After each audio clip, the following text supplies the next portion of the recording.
Yakaya yoksatini takat Johan atlen gunshishak eti. Oop. Chade khatnu. Khatse kakiat.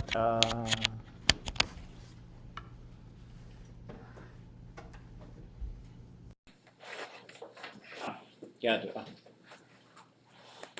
Gunshishak eti. Ya ach nak ach tut kaudutli sak. Ya yaki. Dakun Pfizer ach GA. But he to asuku yit laki. Asuchi. Search.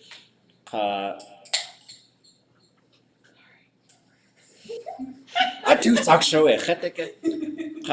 Kwash kejiniki. Ya ke haske kwatitsu. Knock it toot kautu titsak. Kwash it was kautu like. Knock it tute kau tu saki itu agesiku. Good. Ya yaki. Ha inu akhwatan. Ya hayukatangidan wasa ya atnanin kawasa atkakone shukwa ko atawuz so tataya ejagahtune. Let's see. Great to see everybody. Glad we're together. Got my 4th booster shot, so I'm a level 4 wizard now. And if you want to get it, Search has it, and the Search will have a walk-in like here, I think like Friday maybe. But they're around, so if you want to get it, get it. Knock a two-day kaudute soft. It's like how you say it. It's a medicine to your inside. Somebody poked it in, I guess is how you'd say it. Let's see, I gave a talk today on what's happening with our language, what's going to happen with our language.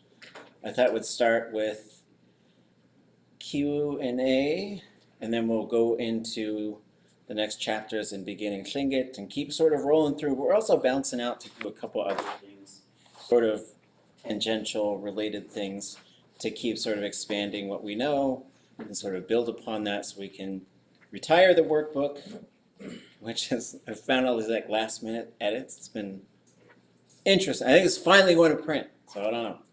I think I will have copies for everybody in here, and we'll figure out those of you who are out in Chakutani, we will get it to you. Let's see. So before we sign down, there's a couple of questions. And so one, I love this phrase, katuk. So ka, I would probably write it like this. Katukaksakehin, yijudutiha. So this is a place name. This is a person's. So there's a 4th person human possessive pronoun. So we're also going to start untangling the complexity of Lingít pronouns and make sure that we know that there are lists, and we're going to start committing certain lists to memory through drills. But this means a person's. So when you see a low tone ka and some sort of noun right after it, like ka teich, ka tla, ka jishakuni, and especially if that second one is like, it's a possessed noun or something, there's a pretty good chance that that first one means peoples. And then to can attach to a verb, and it means inside a closed container, inside an abstract concept, or inside, well, your head is a closed container, so you know. So it could mean thoughts, feelings, emotions, those types of things. It could also just mean literally inside of something. Ka is along or a horizontal surface. You're going to see ka on a whole bunch of verbs. Sometimes it'll make sense, sometimes it kind of won't, why the ka is there. This underline X pops up in place names pretty often. And so if you, what you have here is you have tu, ka, sa, ke. So that's the verb. So qa is something that pops up a lot in verbs. We will get to know it a little bit more. We'll get to understand it. Like, and it's always a balancing act how much you're doing, like just spotting it and knowing it's there, knowing it does a certain thing, and then thinking about like what is it, what does it mean, why does it pop up. But we call it the qa mode. So it's a mode thing because it has to do with certain things that it does for the verb. Like every hortative is going to have it. Every future verb is going to have it. So there's these things that pop up in this certain spot, and it's like a decoder key. You put this one, and this one, you got a future. Put this one up, you got a perfective. Put this one and this one up, you got a hortative, right? So you'll start to learn how those things work too. Sa is the classifier. We'll talk a little later about what the classifiers are and what they do. K is the verb root. It's one of my favorite verb roots because it has so much meaning. It could mean to follow someone's footsteps or to track game. Like you're going to go track a deer through the woods. That would be a causa K. It also means like if you need to undo the weaving of something, like a blanket. Like I know weavers who saw a blanket or a basket and they thought, I've never seen that pattern before. I'm going to learn how to do it by taking it apart, putting it back together. And they're really good. Like you would never know that they did that. They wait till the curators leave and they're like, and they put it back, and then they know. It's like into their memory bank. But also if you're sewing something, like let's say you were beading and then you looked and you saw it was like a little off. So you would rip it out. That would be the same verb, causa K. If you had a ball of something that was all tangled up, like wires, they're called kahis because they just tangle. That's what it means, tangled. But to untangle something, ball of yarn, some wires, same verb, causa K. So, ka to causa K hin is the river that untangles a person's mind. They also call it the peaceful river. This is where Ak Tatsin returned to. And I think what we'll do over the weekend is I'm going to have y'all read that story, listen to that story, as told by Kashkawu Cyril George. So if you check our class webpage, I'll put the links up tonight so you can watch it. There'll also be a handout so you can look at and you can read along with it. And what I'd like you to do is bring in some thoughts on Tuesday that show you were listening to and reading this story as a Lingít language learner. You're doing more than just reading the translation, right? You're questioning some things, you're looking at some things, you're trying to put some things together. Then we had a question. It's like a smokehouse in here. So we're trying to put this sentence together. It's like a smokehouse in here. We got some parts, Adkan Hiti, Yachyati. What else do we, how are we going to put this sentence together? Maybe something for in here, part of in here, so something like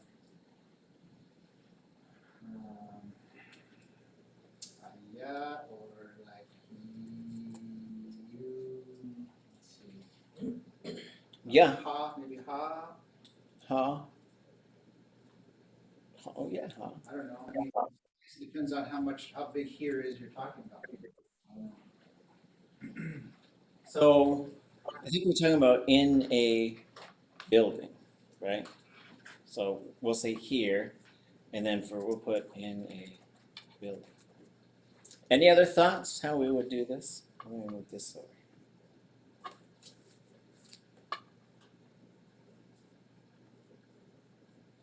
Doesn't like niche mean in something? Nate is in something.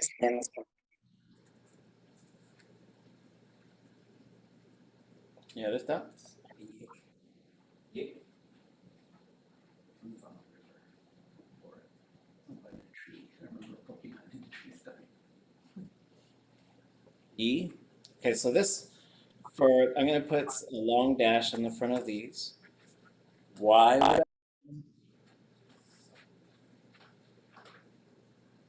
Because it needs to attach to something. Yes, so it has to have a noun to belong to, right?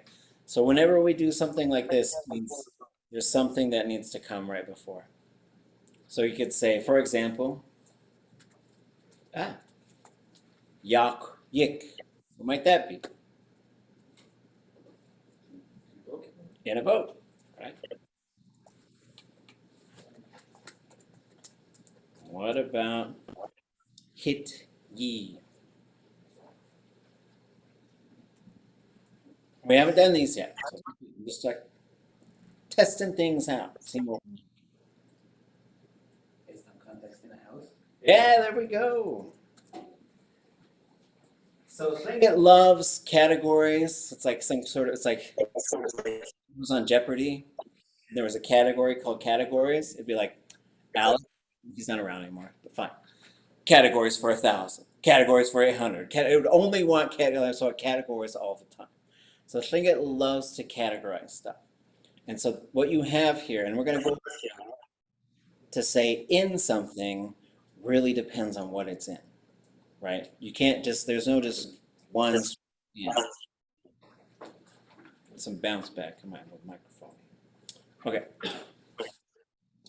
So we got hit ye, we got ya, we got nay, yank, yik. So I would say, as far as word order, atkan hiti yachyati. So when you want to say what the thing is like, it's what comes right before yachyati. Atkan hiti yachyati. It is like a smokehouse. Then you got a couple of other options. You could say yach here. That works. Right here. At this place. Right? Or you could say ya hit ye. Inside this house. But then I think that works as well. I'd probably just say yach, so you don't have to think about the in, just here. So that would be my suggestion. It's like a smokehouse here. But if you said ya hit ye, it's like a smokehouse in smokehouse. You did it. Could you remind me what the pinched X is? Because that's like a location thing, right? Mhm. But I'm forgetting exactly what it means again. Okay. So, let's see. And we'll get to these as well, but because they're coming up, my general approach is to cover it. You don't actually have to on that person. Oh, who's? Yeah. Okay, I'm gonna have to mute people because I'm getting a little bounce back. So, just unmute yourself. Okay. So, if you want to talk, so there are 3 ways generally to say at. Okay. So we have these 3 things.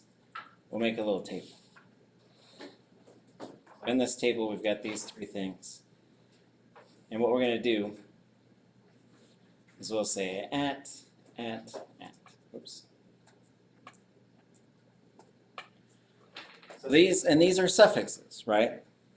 So this is one of the things to keep an eye on is we're going to have a thing that's the longer dash with YEE and then a suffix. It's not, maybe this font isn't the best for it.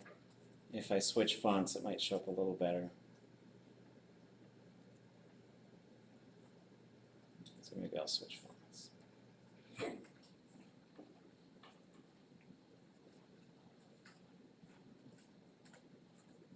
Okay. Switch it up a little bit.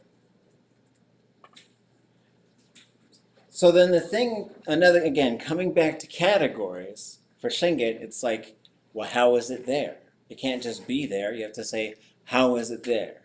And Richard Dowenhauer used to laugh because people would say, you should translate Jack and Jill went up the hill. And it's like, well, how did they go? What did they go for? What was, so there'd be all these questions that Lingít needs.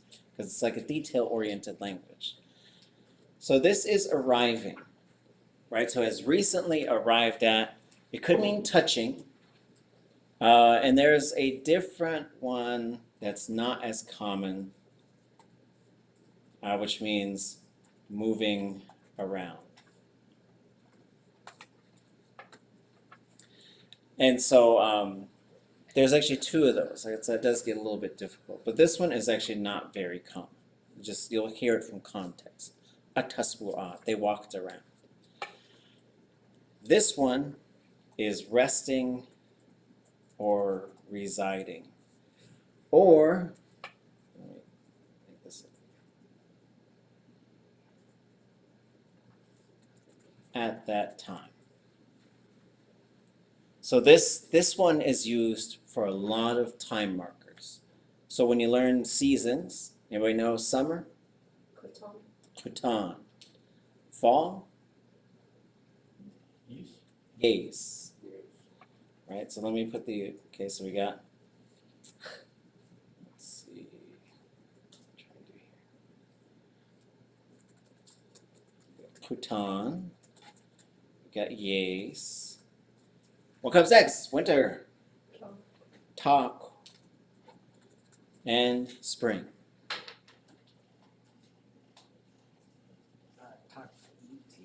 Tak-iti. Right, and so this is how you'd say summer, fall, winter, spring. Summer, fall, winter, spring. How do you think you'd say in the summer? Like you're telling a story. In the summer, on, right? And it's going to go all the way down. Oops.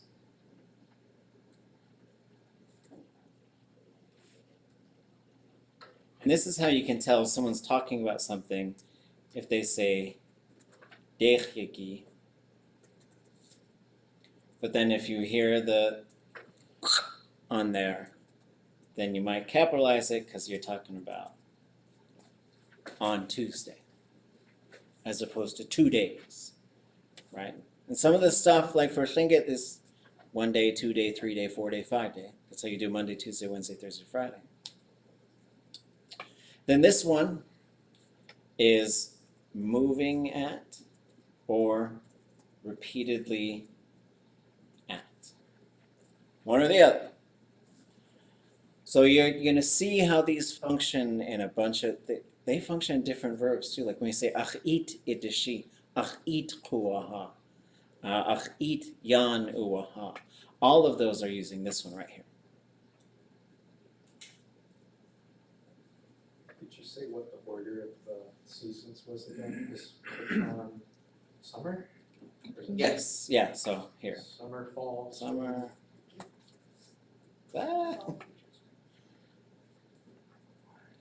Fall, winter, spring. And they're all called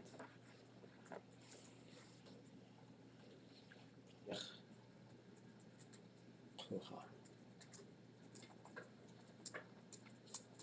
Okay, it's good questions. Other questions you folks have? Thinking about? Oh, cool. Can you talk about not having a word, or I couldn't find a word in the dictionary for favorite or best. Could you talk about that? Yeah, I don't think those were concepts we really had. However, I can show you a pattern, right? So you have, so let's say we have yake, right? And so yake is good. Then you can have kach yake, which I would say is very good. Oh. And then you have punach yake, which I would say is really good. And you can have klach punach yake, which is really very good. Right, and then the good part we can. So then, you could say tlach ayanach yake. That's the best. Just tlach ayanach, right? So this pattern will fall, like, so we take kuke, right? Big. Or it could be many, but for this example, we'll stick with big. So we could say tlach kuke the bigger one. And then you could say ayanach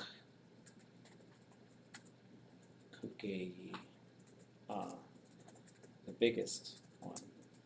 Then you could say kudach kuge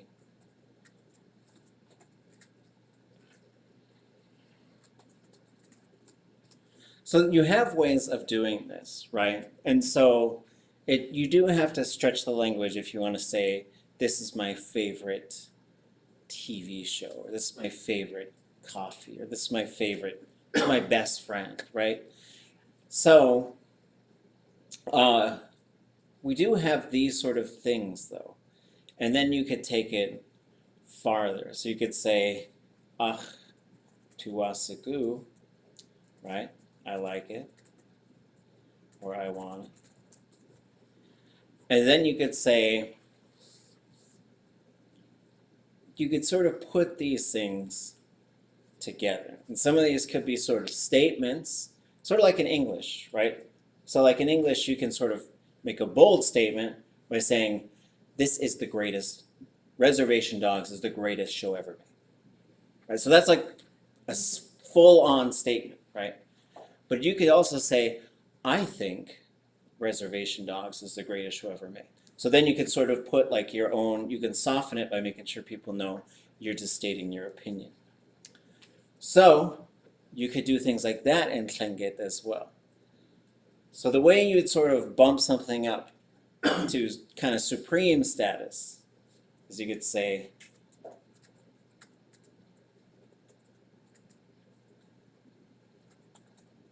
I would probably say it like this. Nothing is greater than it. Nothing can surpass it. But, and so it depends on what you're trying to do and the specifics of what you're talking about. If you're saying, like, I like this person the best, like that, you got to manufacture some of that stuff because I don't know if people did that kind of stuff a long time ago. I think English does English likes to have favorites and to rank something. What's your top 5 bands? Who's the best basketball player? What's your top 5 movies, right? And so, like, those are just sort of common things. I think of people out here like, okay, the 5th best salmon, right? So like, but you just sort of, you could just say, wait that one is yum. That one's yummy to me. And then you could just make a statement and it doesn't have to sort of, but you can do this kind of stuff too. So you could say, yay, let's see, yay uwaji, achka yanach, yake. Oh, achanach. Yeah. They think they're better than me. So, it can get touchy. You gotta be careful with some of this stuff. But a lot of this, so like, this one right here, so like kind of getting some of these key terms, like kach, really, chonach, very. And then you sort of, these ones also come into play. Ayanach, more than it. Akin, less than it. But these are things you would say in conversation. They had a chu'ik in Sitka, and I was so thankful that the community did this. They hosted a chu'ik, I think every other year. And part of it was cleansing the hospital because people pass away at hospitals. And what's a big thing that happened anybody know what Sachtit is in Sitka?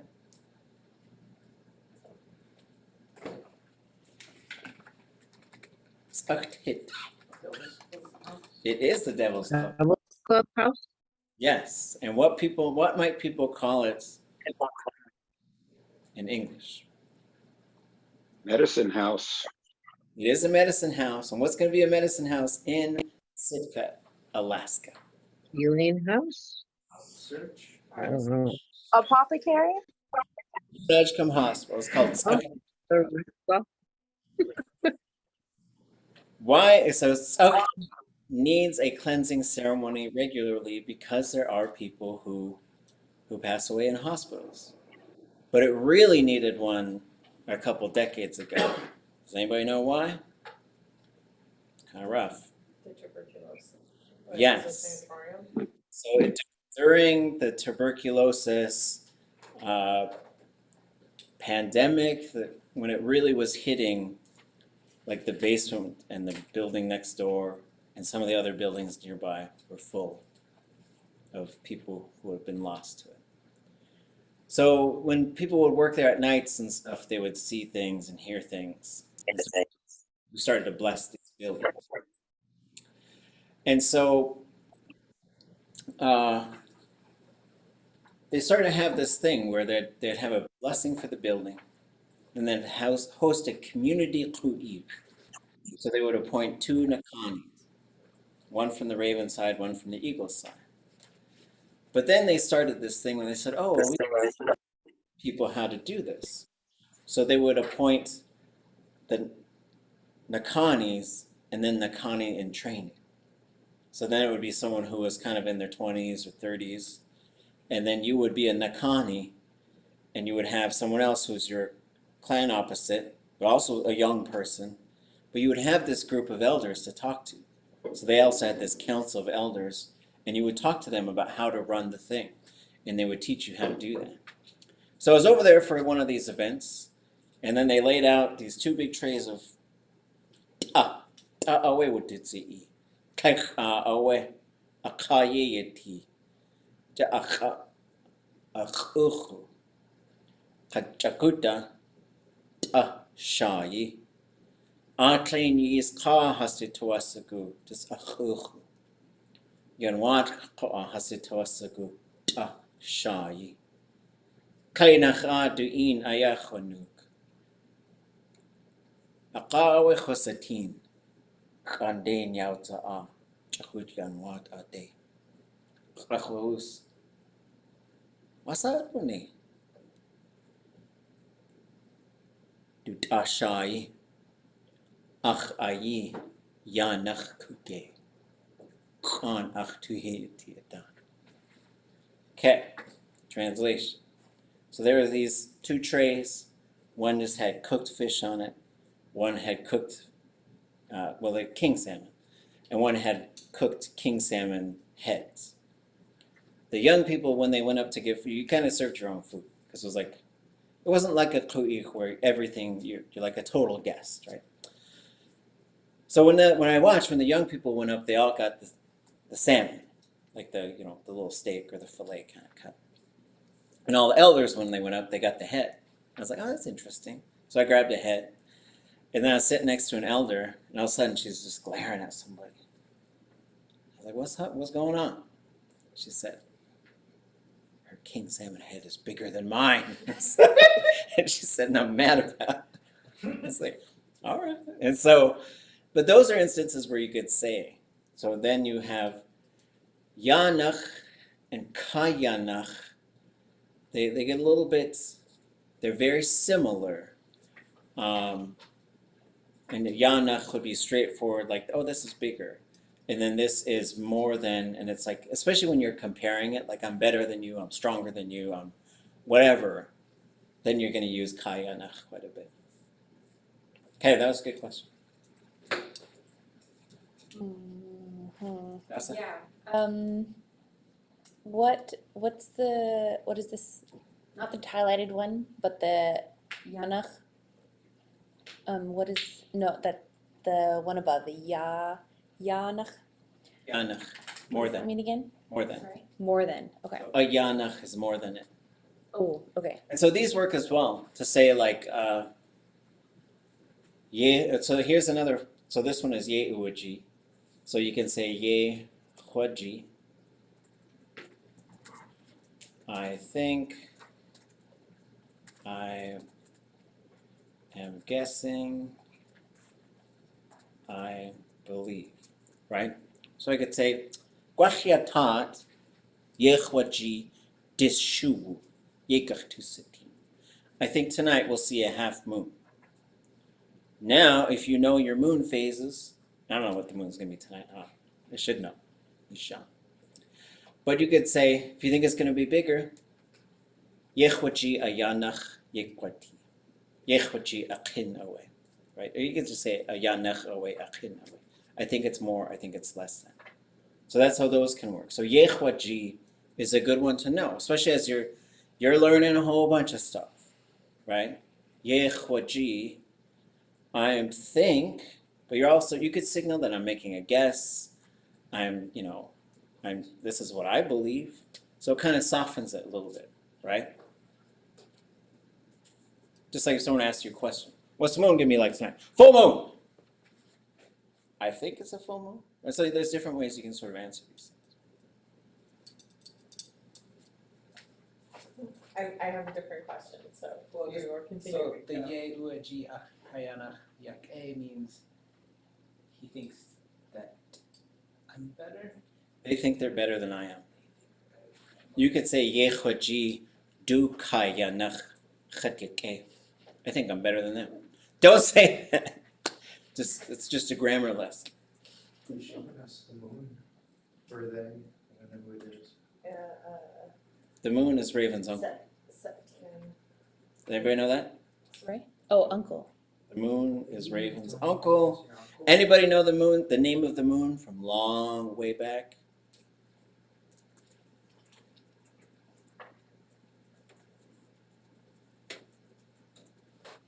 That's the name of the moon.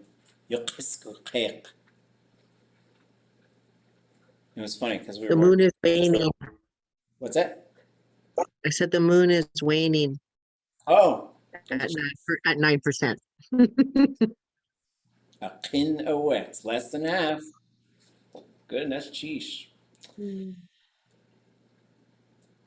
So this is you.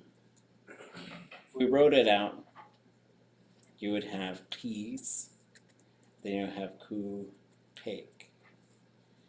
And then you have a verb in here, which means to command something, which you usually get a kawaka, is what it sounds like. Yokiskuqeq. It commands the tide. It's the name of the moon. It was Raven's uncle. Before he was born, it was a mean guy. It was a mean, mean guy. That's how the stories go. Okay. What's next? Ook. Okay. Was I just thinking grandparent, but affectionate, and how we have like achi for mom instead of saying like acha all the time. How would you say grandparent? Sheik. So there's not a difference between like ashik, you just yell sheik. The only ones I think, here's the ones that change. So when you have a direct kinship, chunk for a grandchild, as opposed to achdachchan. Yitk, as opposed to achyitk for son. Sik, as opposed to achsik for daughter. And atle or atli for mother. The rest, you really just, when you cut, you just drop the pronoun, but some of them do go short. So I guess I should mark those. So like you just say, ish, that's how you say it. Fathers don't even get their own special kinship term. But you would say, so you say ach, kesh. Oh, here's a good pronoun in kinship terms. What is ach kesh? Maternal niece. Yeah, maternal niece or nephew. So that one goes to keshk. So it does go short. And what's ach kashk? Paternal, niece or nephew. Yes. Paternal, niece, or nephew. So keep in mind, the gender does not matter, but the moiety does. If you're an eagle, those little eagles are your kashk. Those little ravens are your kashk. Vice versa, right? So that one also goes kashk. I do think this one goes to duck.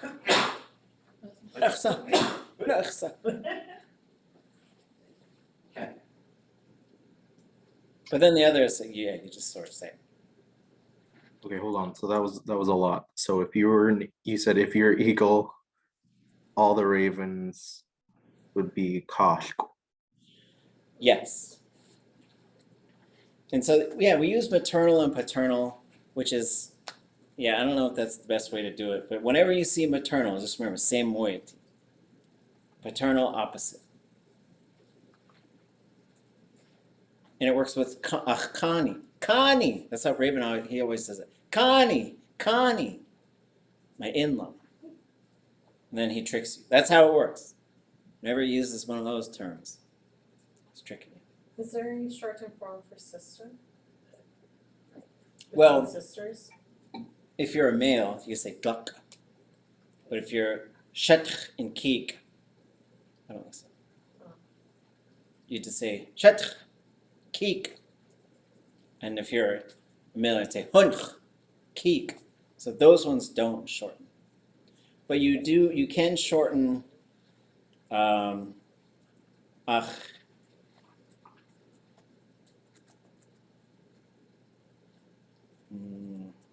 What would that one be?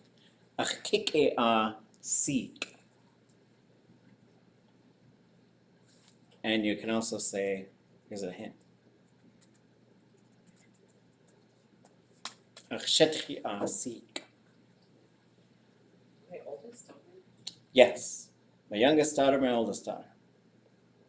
Sorry, middle children, there aren't. There are no terms for middle children. You just there. Dacha. Whatever.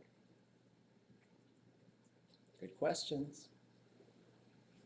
Yeah. Mm. Well, how would you say great grandparent?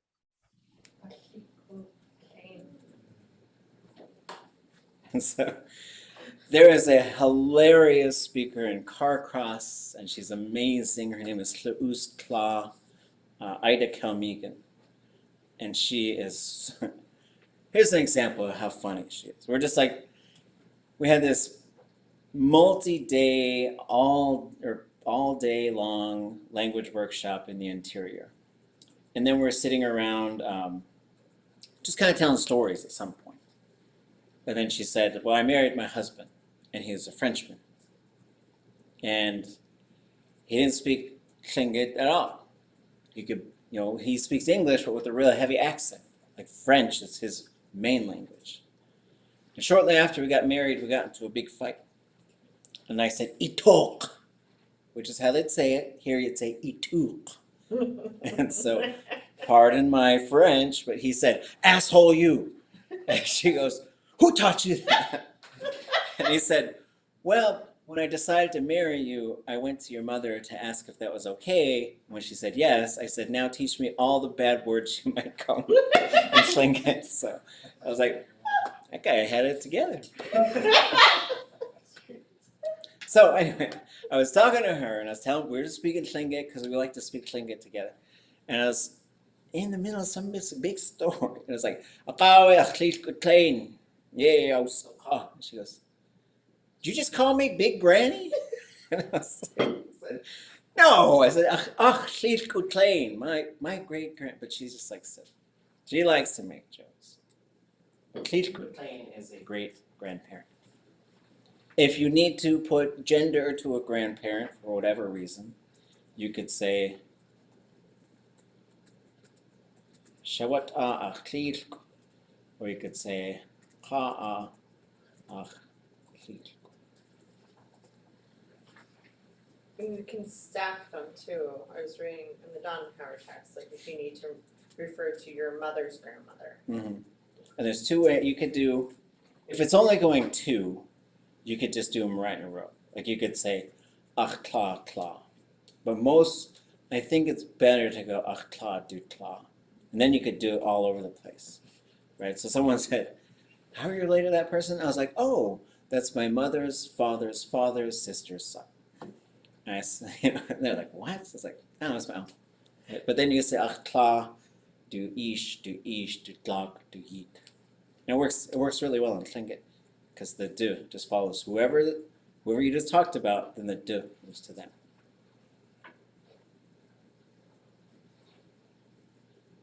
Okay. Anything else?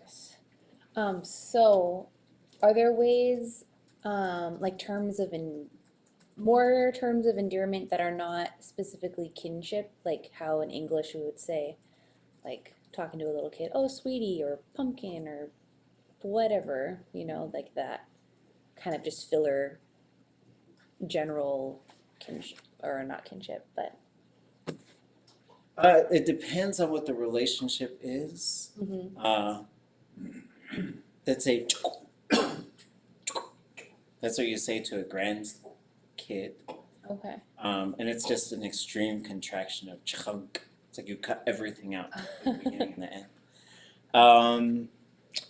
And then there is this one, it's not really a kinship term, but this is one that you use like, especially like there's a little baby and the baby falls down. You say, ach, adi. But I also think a long time ago, thinkers were like, shake it off. I don't know, that's just my suspicion. Ach, adi. And it's not a kinship term, it's more like saying, oh my dear, right? But especially like someone is having a hard time, someone tells you some information, and you want to show compassion, this is a really good, it's a phrase. You're not saying anything about them. It's not my thing.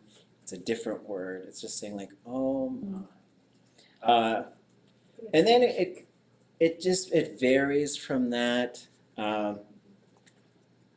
Ka is a term, and this is a male specific term. It's like if two males are very close friends and they're the same moiety, ka. It's a way they can greet each other. Sometimes they can just say cha. I don't know if there's a comparable female to female friend term that I've heard. So maybe some folks know of one. Achyakawu is another kind of fun one. It's like my trading partner is kind of where it comes from. And then there's this other one they use. They say do kwa kwati with their gang, which is fun. Like if you ever go to Ku'ik, and when they put the fruit in the big bowls. I don't know if you've ever seen this. So if you haven't, so you're going to have someone who's the Nakani. And the Nakani's job is to keep the thing going and to be the kind of voice of the party, right? So at some point they start bringing out these bowls with fruits that can take a beating. So apples, oranges, bananas is usually what it is. Because they're going to, so like if I'm the Nakani and like let's say it's an eagle party, so they hire me as a raven to be the Nakani, and then the ravens are sitting here. So Yádi is over there amongst people that he's friends with. So I'd say their name, and then you'd say Chayide. What is that? Chayide. There's 3 parts to it. Chayide.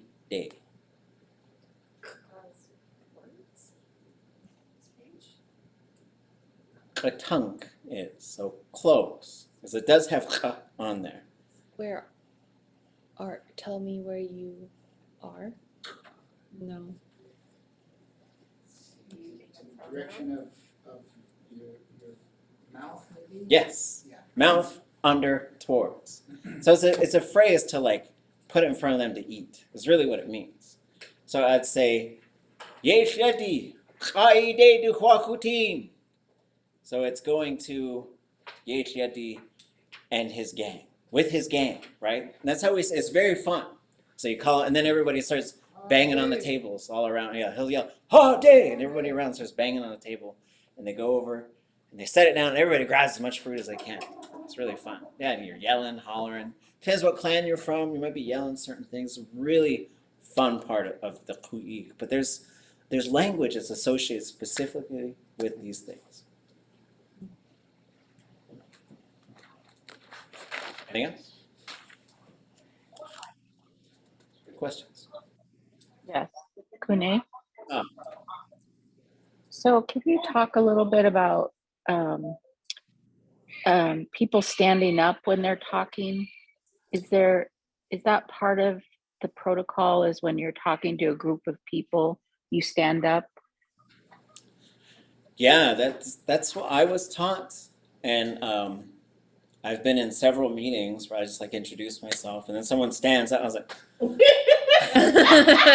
I look like a fool. And I don't. There's some things that certainly could come from the A and B and the ANS and sort of the culture that was created through those entities. And then there's things that could have been long time ago.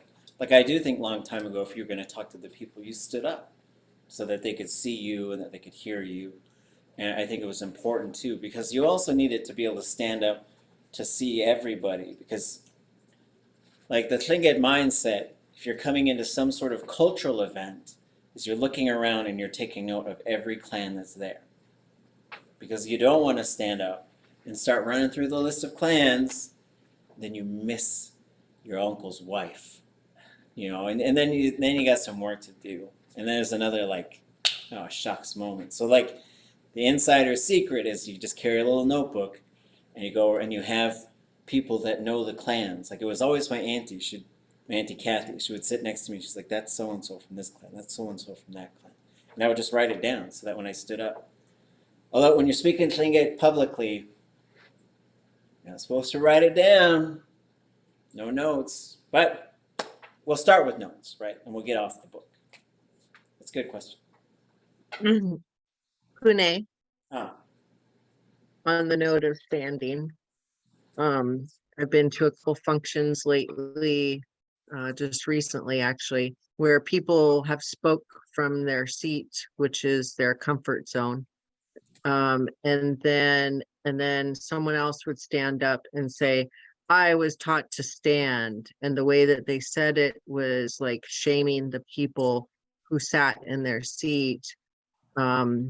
And so I've had side conversations with those people, like, don't say that, don't say that I was taught to stand, because you're shaming those other people who were in their comfort zone, and it took a lot for them just to speak.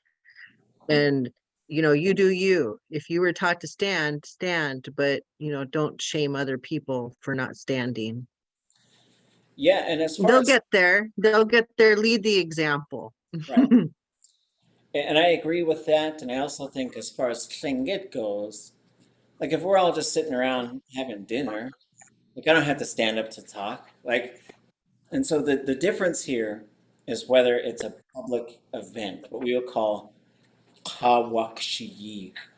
And this is a really important term, and it means below the eyes of the people. So if the people are watching this, now the formalities come into place. And it also depends on what the thing is. Like if it's just people, there happen to be a bunch of people there. Like, I guess I would start with like the most relaxed environment. Two people who know each other really well, friends, a group of friends, siblings, and like if no one else is listening, it's just whatever you're comfortable with, the types of things you could talk about. And this is the same in English, right? There's a whole bunch of stuff that if you know someone really well, there's all kinds of stuff y'all might talk about. But if someone comes in that you don't know, you're going to limit your sort of subject matter, right? And sometimes the way you talk.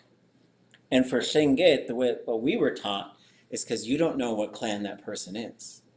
You might say something that offends them, and now your whole clan's going to have to pay. So then it's until we get to know each other, then we start to get comfortable, and then all the jokes can come out and everything. Like lots, and there could be lots. There could be teasing, like all kinds of stuff. But then if it's something where there is a public element to it, like we're having a community dinner and some folks are standing up to give the welcoming address. It's not like the most cultural thing, but it's like there is, now the culture's coming out. So now there's certain things that should be expected. To name specific clans, talk about whose land we're on, maybe say some things in Lingít. And that's sort of starting to lean towards getting more formal.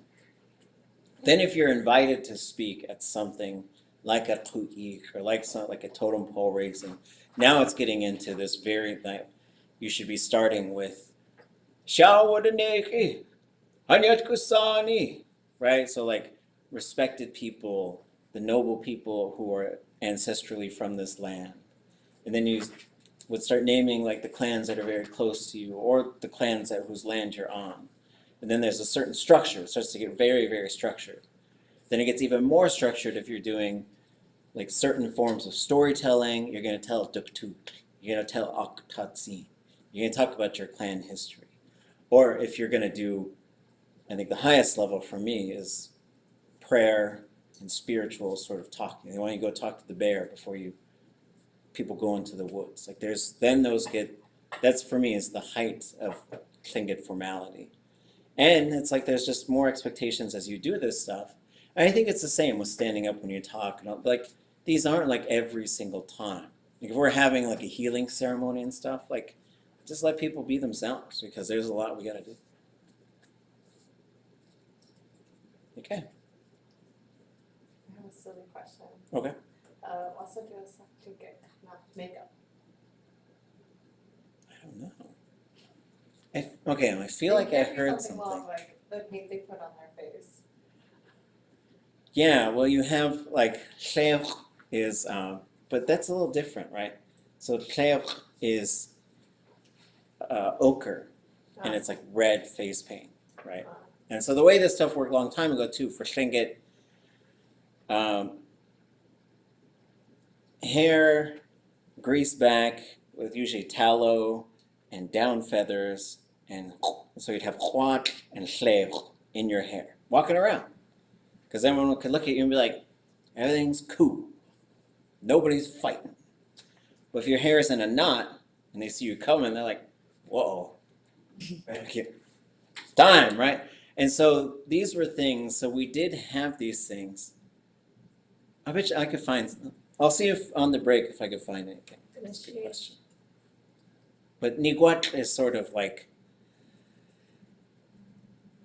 it's called niguat because when you stir it, it goes quat, right? Like kaniguat. Do we know what kaniguat is?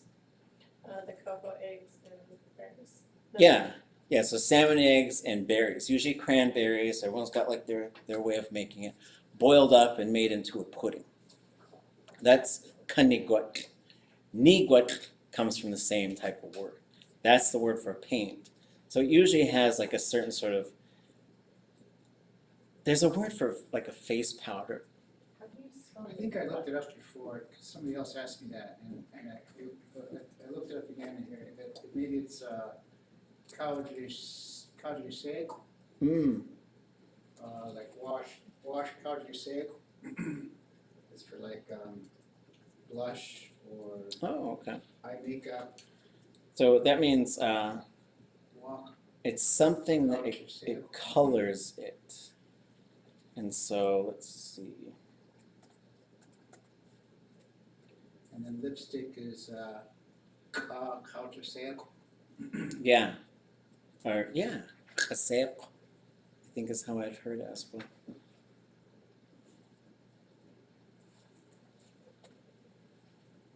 Yeah, because I found the verb. I was Mhm. wondering if there's a way to make it into a verbal noun or just general makeup.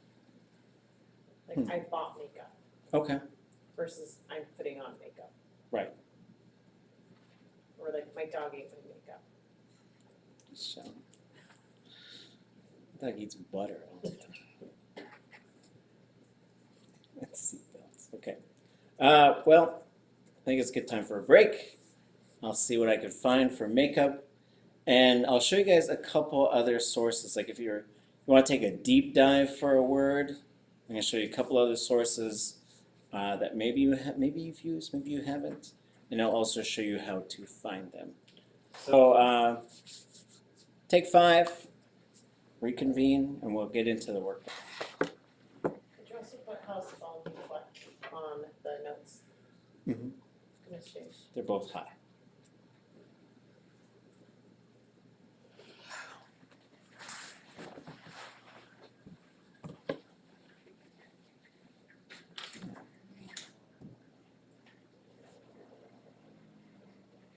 Oh,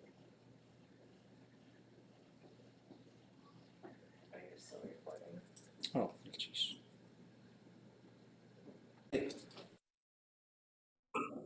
Goodness cheese. Nothing of significance happened over the break. It was instantaneous. Okay, we will just do these probably once, or maybe we'll do them each twice, just as a good rule for the dialogue. For practice things, if you folks want, you can start to go over these with each other. Someone's person A, someone's person B, and try, especially if you're practicing this with each other, try to have some emotion. Put on some acting skills. Like one time we got lightly scolded for sounding like robots by Lingít, who was absolutely right. And so, but the result was like a bad acting contest, and it was hilarious. People were like dropping to their knees, like, and it was very dramatic, and it was very fun. It was like super over the top type of stuff. But try to get some emotion in it. But for now, we're going to focus on how these should sound when they're put together, starting with this one. Wasa'iati. Wasa'iati. Wasa'iati. Wasa'iati. Khatyake. Khatyake. Lingít achch. Lingít achch. Skoon qa'idur tu. Skoon qa'idur tu. Skoon qa'idur tu. Skoon qa'idur tu. Suye ek kwasatin. Suye ik kwasatin. Suye ek kwasatin. Ku ash kshaye wutik. Ku ash kshaye wutik. Hande ijin. Hande ijin. Goodness cheese. Goodness cheese. So you do have so an imperfective, imperfective, imperfective. So these are all like right now, right now, right now. Imperfective, future, which is why you get the kakwa. So this kakwa or kuka will be in every single future for I'm gonna. Kuka or kakwa, every single time. I am going to. K-U underline K. Kuka, yes. This is an unusual thing. Every now and then we'll point out things that are sort of slipping a little bit that we might want to hold on to. If you start with kuash kshe, you're saying I hope. But the verb should be in what we call a prohibitive form, which is kind of wild. Because you could say, don't be that way. This comes from the don't version, right? So for example, I could say, if you're getting ready to eat some kind of real poisonous berry, like don't eat it. But if I want to say, I hope you eat something, Gu'ash kshe at ichak. A lot of times people are not putting that prohibitive form on here. And these are things where sometimes you just need to learn the pattern. Don't look for the logic. It's just like, no, that's just how the pattern works. And it's something that you will do later. Don't try to use this a whole bunch yet, unless you want to, you could, by going to the database, look up the don't version, right? Because you could say, don't be good, which I don't know why you'd say that, right? But you'd say, I hope you'll be good. But when I talk to my kids, I say, you will be good. Sometimes you gotta tell them. Okay. Any questions about any of those? What's the underline K, the K at the end of it? There's two parts of the prohibitive. One is usually shish, L, high tone I, L. And the second part is this underlined K, right? So, iyecha, you are eating it. Shish ichak, don't eat it. Can you put in the class notes? Oh, yeah, sure. I definitely have a plan system. I need to see that too. And so there's two ways to say this. One is, be good. You be good. Ikake. And the other is, and as far as like being a parent, you have to sort of, there's always this balance between like do, don't, and especially when you're teaching young kids, like we could tell the kids don't run, but then we're like, we tell them to walk. Yakaku, walk. So some of this comes from like early childhood education stuff, but then also as a parent, sometimes you got to just monitor your own bossiness. They start to grow up. You try to boss them a little bit less, maybe. And sometimes you just got to look at them. And here's another one.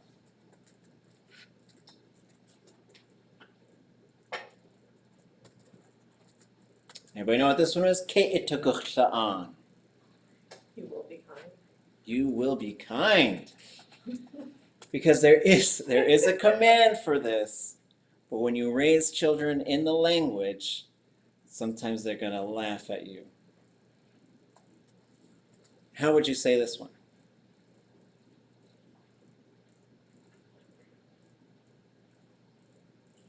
You're going to be kind. Well, not ask for the translation. This is the command for you be kind, right? How would you say it? It took sha'an. So I said that to my kid, and she said, "What about my butt?" So I was like, I will forever use the future version of this verb. That's just. Now you could take that somewhere else if you want to, whatever. Okay, because yaksa'an is a handsome face, so whatever. Good question. Okay. Sounds. We'll just do them one at a time. Bessa? So Yeah, away. Zayt. I like pointing him out because you picked the perfect, That's a fun very picture. mischievous little fella. Sa. It's sauce. On quayi. On quay. Eat. Eat. Kincheyi. Kinche. And that is just the flower, Oh. the little berry thing, whatever. Is that a berry? The fruit thing? Roasted. Yeah, the hip. It's called chunye. Speak. Ah. It's Sissies. Tati. Tati. Some places don't use one or the other. I think here's how it works in my brain. Tati is a bird. Tzitz is a bird that's smaller than your fist. That's how it works for me. It just means little bird. Quat. Zisk. Hoots. Quasta. Quasta. A long time ago, like way early rendition of this workbook, probably 2002, I put duck general in parentheses. And for some reason, it capitalized it, and someone's like, is this like a military general? So it's like very militant duck. Okay, pronouns. So there's sets of 4. And in your brain, you're going to have these sets of 4 always ready to go. The way we build them up is in 3s. This mode of thinking comes from Qoneoti, Marcia Hodge. She was one that started drawing these triangles. I was like, that's a great way to do it. So as far as when we introduce them here, we go singular, then plural.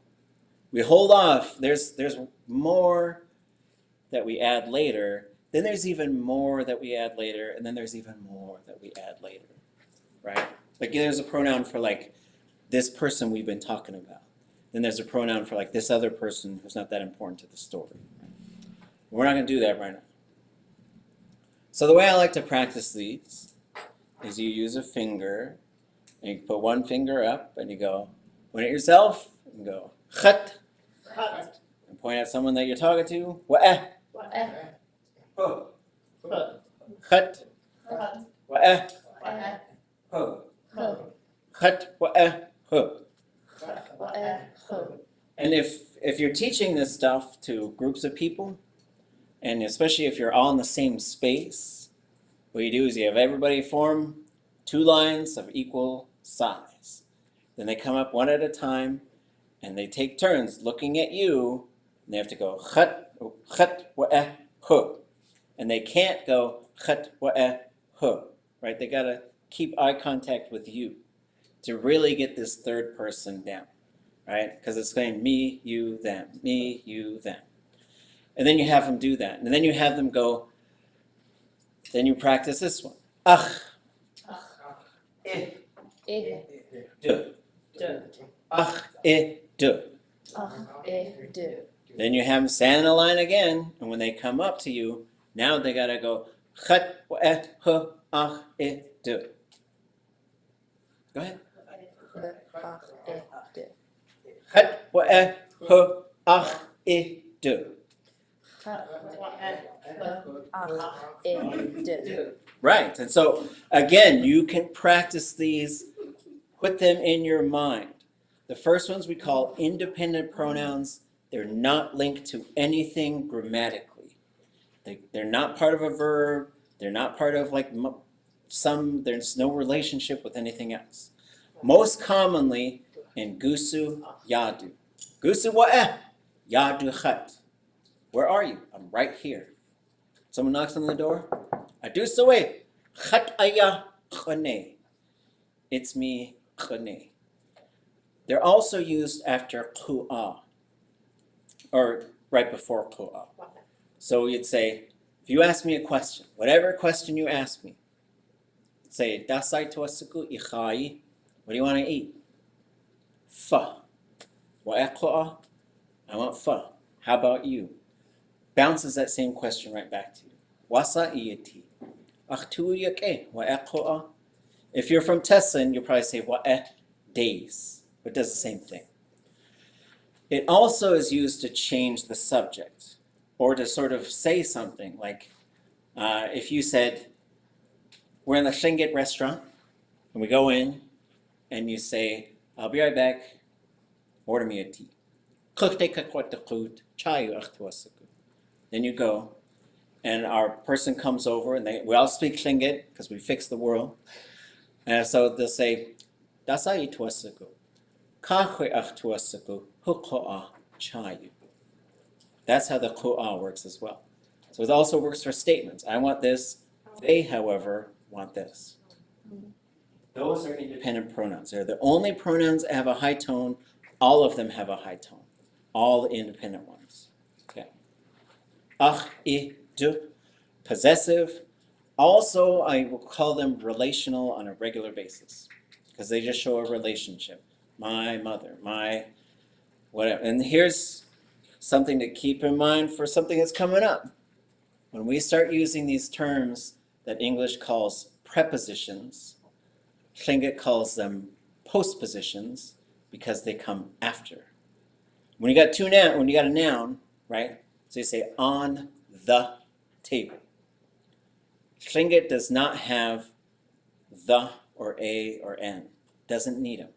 Those articles is what they're called. So for Lingít, you'd say table on, table under, table around. That's how the grammar works.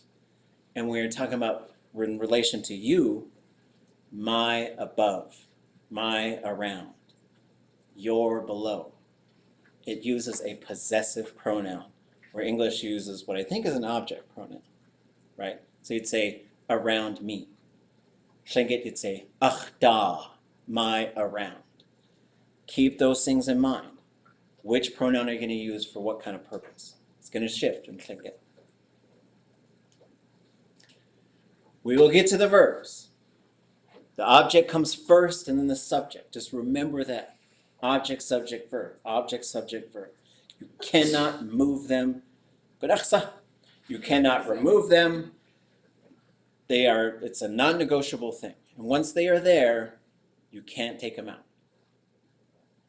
All this will make sense as we start to go through examples later. But for the object, we'll use the verb. We'll be strong today. Chatlitzin. Chatlitzin. Ishitzin. Chatzin. Oh, sorry. Chitzin. I don't know why I changed. Okay. When you get to the third person object, it is almost always unmarked. This creates a lot of difficulties for language learners who come from English who just, something's got to be there, right? Say, happened to me, happened to you, happened. Right? And well, there's a to there, right? So let's say, they saw me, they saw you, they saw, right? And what's interesting is the third, well, okay. Let's move to subjects, okay? So let's use sleeping. No, let's use eating. Because I don't know when you'd say, I'm sleeping. You're asleep. Why would you say? I am eating it. Ha-ha. Ha-ha. Icha. Icha. Aha. Aha. So here's another spot where there's commonly confusion. The third person subject is always unmarked. If they are doing it, this third person we're talking about, there's never anything there. I'm eating, you're eating, eating. That's just how Lingít grammar works. The third person object is also unmarked unless you have a third person subject as well. Then it converts to the letter A. It must trigger over to the a. That's the only case. So you'd say akawanik. They told about it. But then you'd say kachwanik. I told about it. So it kind of disappears. And this is something you will get a handle on, but that's the logic behind it. Oh, this thing's in the chat. When using the prohibitive with the verb stem that ends in a consonant. Oh, so for the consonant, usually there's the letter I. So you'd say, let me find an example.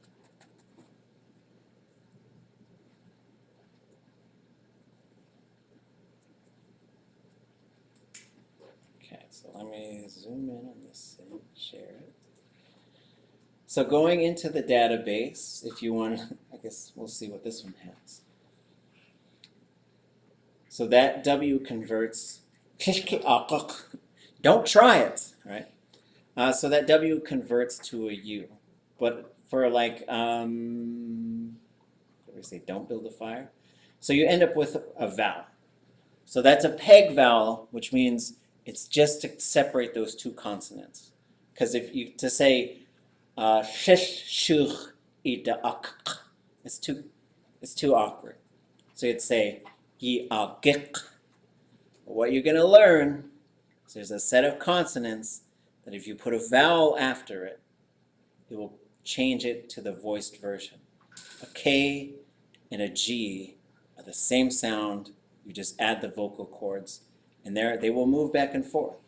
A K will turn into a G, and a G will turn into a K. It's predictable. It's all predictable. Okay. Okay, so we just did the example of eating, Mm-hmm. but it was using the triangle subject.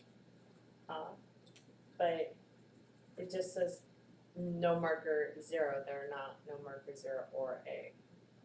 Yeah, so the third person subject is never marked, ever. There's never anything there. And people want to, they'll put like de, or they'll try and put something there.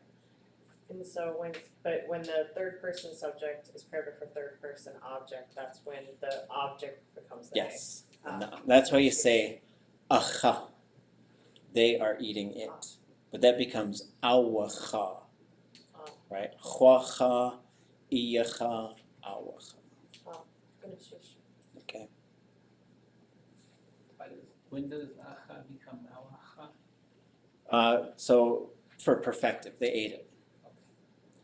And so that's why when you look at beginning Lingít, now as we go through it this time, when you start getting into verbs, it doesn't usually have objects and subjects at the same time until the very last couple chapters. All those subject verbs that you do, sweep, saw, whatever, all those verbs, they have booted the object out or it doesn't have an object on there. The reason is so that you can just focus on one. Because you'll learn how to change them both, but there are times when they start interacting with each other and triggering changes. So that's why we just do the object. And we say, just do the subject. Then when we get into the intermediate stuff, we're going to say, change them both. Give me every possible combination. Everybody's got to love.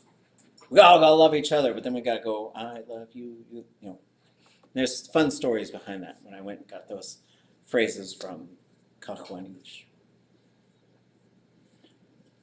So those are pronouns. Now we get our first phrase in beginning Lingít. So first we'll learn and. Ka. Ka. And then this phrase. There's no verb here. This only works for is and isn't. It's a verbless phrase. And so you just got to remember it because you can't use this phrase to say had or will have, didn't have, won't have. You got to switch it to a verb. Okay. But for now, to say what do you have? Dasa ijiwu. And you're filling in the blank. His achjiwu. So now you can have all kinds of things and then the achjiwu. And so this is starting to practice the possessive pronoun. What this says, my possession is at. That's how it works. So you're saying, this is at my possession. This is the that you have in gusu, yadu, wadu, heidu, you do. You could say neishuhu, they're at home. Shkunuhu, they're at school. Dasa achjiwu. Dana ijiwu. Dasa dujiwu. Hin dujiwu. So you end up with this fill in the blank thing, right? So again, if you're teaching this stuff, if you're practicing this stuff, bring a bunch of objects in. Everybody holds one thing and you just start asking. And then you'll ask one person and then you'll ask about a third person, right? First, second, third. Really drilling those patterns. Then you'd have everybody have two things. And then you could say, Huts ka tsik ijiwu. Dana ge ijiwu. Like. We'll do first, right? So when you say yes, okay, so what this is showing you two possible patterns, okay? So if someone says Dana ge ijiwu, so there's the ge, right? Now it's a yes or no. Only two answers, right?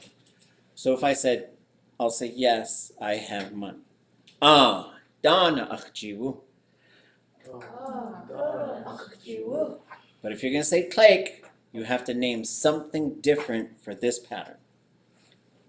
Kleik, hinach jiwu. And then you can also say kleik keshtana achji. For the negative of this, you cannot have jiwu. You can't have klesh u. This is not a verb. This is a suffix to say it is there. This suffix is only really used in verbless phrases. So you shouldn't be putting things together. You could have two different phrases. Yádi achlich akaushikit. Or whatever. There's my grandparent, they are writing. Right? But if you want to say my grandparent is over there writing, you wouldn't say Weidu achlich. You'd have to have two separate kind of sentences. So you could say achlich aya weicheyeti akshahit. They're over there writing. Okay. Now we get a different kind of question asking who. Adusadana dujiwu.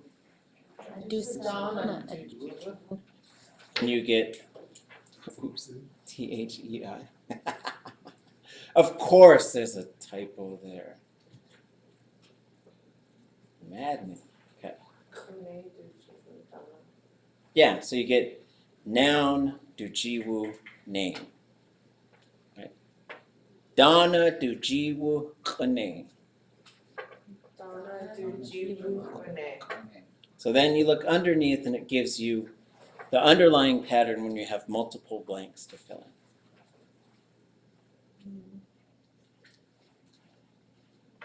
Now we get our first verb. Second person, you are the subject. There is a third person object there. Dasa iatin. Dasa iatin. Ketchatin. Atin. Ketchke iatin. Ketchatin. And with this one, if you answer no, you have to say something different. Because this is not the negative. You're not saying, I don't see a dog. So it's a kaik keet chatin. Or it's like how the pattern building, this comes from the Dauenhauers and their whole team, how they structured this learning. They start to introduce some things so you could use this. Then they start to introduce some verbs, but they're also pretty cautious, say like, don't try to mess with those verbs yet. Just stick with like the pattern that you were shown and fill in the blank with the noun. You're only supposed to change the noun at this point. So, dasaya or dasaway would not be considered the first phrase. Is that not like a complete phrase? Is that more a fragment? Well, you could say, there's times where you could use that with another one. So you could say,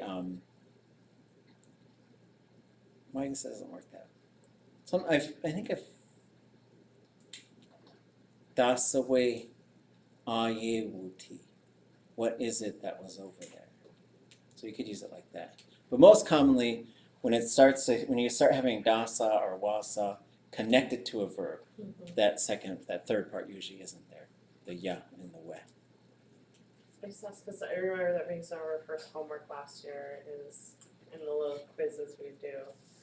Either post a picture or something, and it would say dasaya, and we were supposed to like respond back like, what or what, yeah. Yeah, and so you start with that, but then like that's just sort of like, what is this? That is. What is that? This is.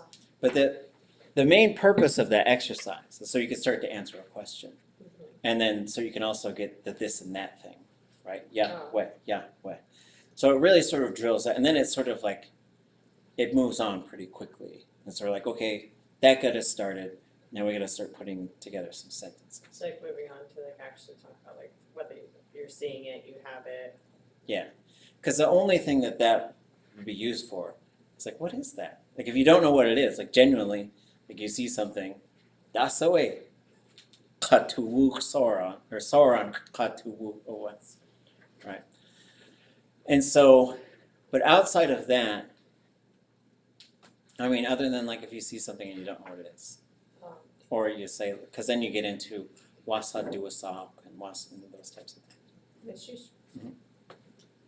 Yeah, I had a question, or not a question, but a thought. So just the page before, when you said it's important not to say the same word after or tre, it seems to me that, and maybe it's there, maybe not, but it seems to me like somebody that was going through this workbook without having it explained the way that you explained it, might need a little more explanation, or like a third line or something like that to break it up a little bit so that somebody could understand that concept that you just explained. Right.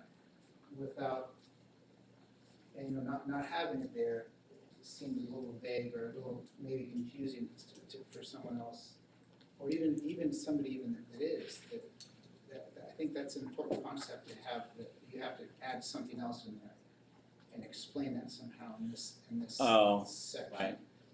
Or this It's like maybe having 3 lines there yeah. in the 3rd edition. I don't know. Right. Yeah. Maybe a third line or something else that breaks it apart so that it references that. And I don't know, some way to explain that a little more clearly. Right. Because then I think someone that didn't know that would just say, they would just go in and say, dana ge ejiwu, dana afjiwu. But then you don't have klesh there, right? That's right, but it's not clear that Right. that should be the case. That's what I'm saying. Yeah, right. And yeah, it's always trying to find this point, like how much information can you put in there, and so maybe there should be. You have So like there, which is obviously no, which is right. So then it seems like a progression would just be like in English, if you think about, no, I don't have money. Do you have money? No, I don't have. But I don't have money. But so if you're thinking with an English brain coming into it, it needs maybe one more step to make it clear. Yeah, because usually for this answer, to try and get this answer, the teacher is making sure that they're catching the pattern. So you're holding on to a bracelet, right? So you've got a bracelet, and then I'll say, "Seit ge'ejiwu." Okay. Klek kis achjiwu. Right. So you're just trying to say like, okay, they're asking me, do I have this? And I have to look at it and say, no, I have this different thing. So it is, and so we are probably going to create a supplement to this at some point, or someone's going to, that has like detailed exercises and slideshows and other stuff on how to go through this stuff. But yeah, it's a good point. It's like a teacher's guide. Yeah. Okay, translate them. Dasa ijiwu. What do you have? Dasa dujiwu. What do they? Just he have, she have, They have. use them. Gachatin. I see it down there. Gusudzisku. Where Where is is it? Chuts aqua. Is that there? Forever. Chet. Mine. Me. Ach. I. Cut. Me. Ach. My. We don't do the other ones yet. We just sort of show them the ones that are in the verbs. Cha would be I. But it also has to be linked to something, so we save that for later. What do they have? Dasa dujiwu. Dasa dujiwu. Do you have money? Dana. Ah. Do you see? Dana get ijiwu. Yeah, or what? Do you see a boat?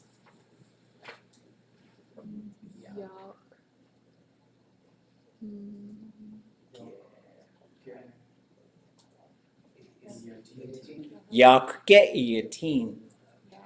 Yak get Yateen. You.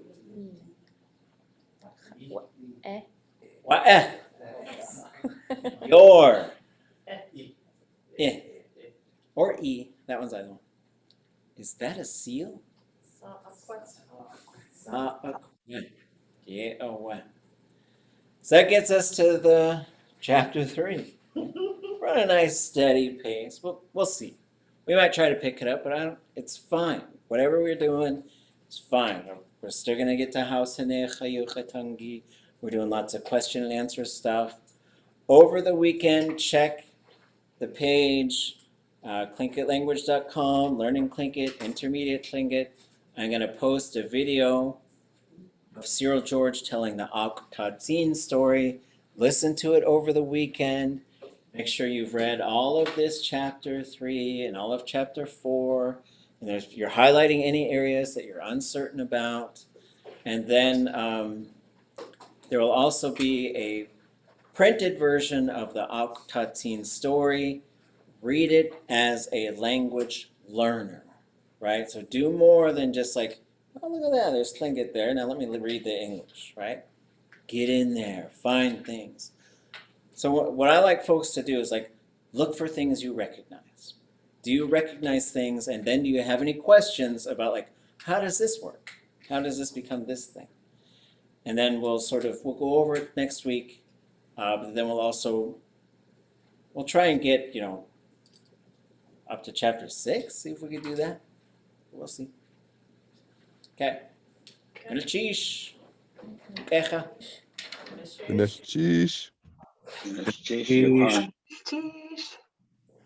How is that Cyril George video? That's the one we're doing that has the English and Tlingit, and we're doing our homework on. So Okay. there's subtitles on the video too. So if you click the little CC button, it'll pop up.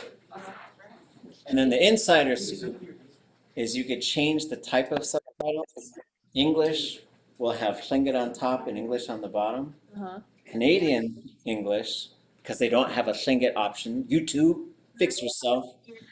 They don't. If you How do you say that? English, you'll have Tlingit only subtitles, and if you pick United Kingdom English, you'll have only English subtitles. Wow. Okay. Okay. Did I hear you right today that one haircut is like everyday haircut, and the other haircut's like an angry, I'm gonna beat you up kind of haircut? Like A hairstyle. hairstyle. You're not gonna go get your hair cut to get in a fight. What you're gonna do is you usually have your hair pulled back, and you'll have down feathers. This is a long time ago.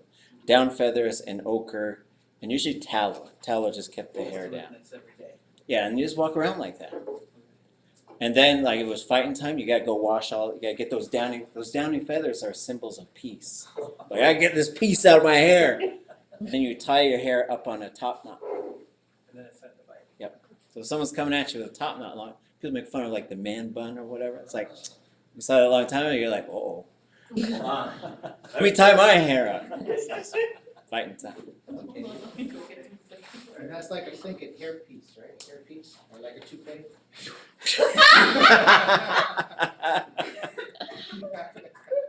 Shachwas Different kind of is piece, right? Shachwas is bald. Okay, so here, Chashashchau. Anybody know what that is? Chashashchau. Chashashchau.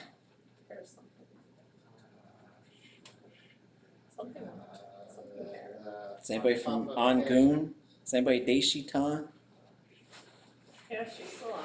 It's a dragonfly. Chashachchau. It means It's like, on my arm. there you go. Don't let them land on your head. If they land on your head, your hair is gonna fall out. So what's your hair will fall off? Chashashchau. I had one land on my shoulder. That's fine. There was a It time. like came right in front of my face, and it was real slow, and it landed on my shoulder.